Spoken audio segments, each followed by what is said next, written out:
Hi there. For Halloween, I want to tell you about the case of the mysterious disappearing Moodle page. Here's the trick. It's not actually invisible. It's time traveling. So in Moodle, on your My Courses page, by default, you're looking at all your courses. But after you've been here for a couple of semesters, this list gets a little unwieldy. So a lot of folks will drop down that All menu and look at only the in-progress courses. I really only want to know about what's happening this semester. But from time to time, a course that has appeared in this list will vanish. And in most cases, what's happened is that those courses have slid into the past. So if you've got a current course, like this hypothesis workshop from October that I might still want to be looking at, that slipped into the past, well, what can I do if I'm just a student in the course? Not really very much is the unfortunate answer. The first answer is tell your faculty member. You do have a search bar here, so you can always search for a course and pull it up. There's also an option to star a course, and then instead of looking at in progress, you can look at only what you have chosen to star as important. That's another way that you can hold on to those. Every now and then, by the way, someone will remove a course from their own view. And this is a pretty good way of keeping your course list manageable. But if you ever say, now where's that course I'm supposed to have access to? It never hurts to check that removed from view. But mostly, for students, these are your options. You can star it and look at your starred courses. You can remember it that it's in the past and go find it there.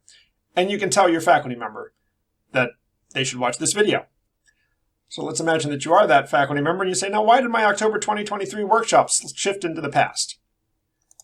So at Kenyon, we load all of our courses in a weekly format. There's an introductory section, and then each section is associated with a week of the calendar.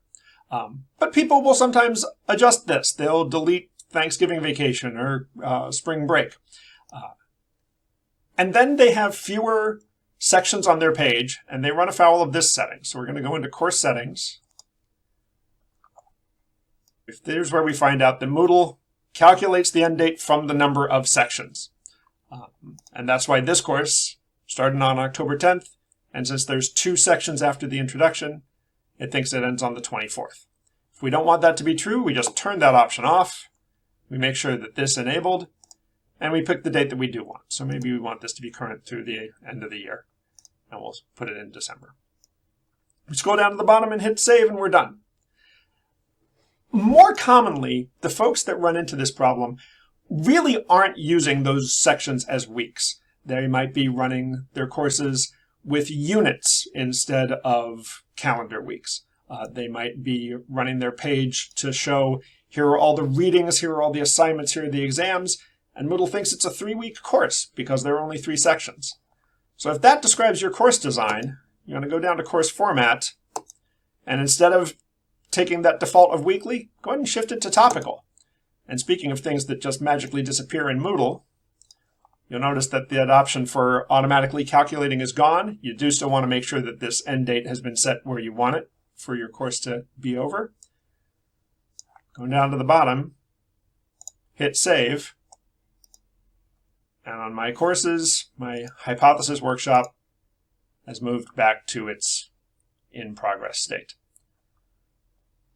And that, dear Watson, is how we solve the case of the mysterious disappearing Moodle page.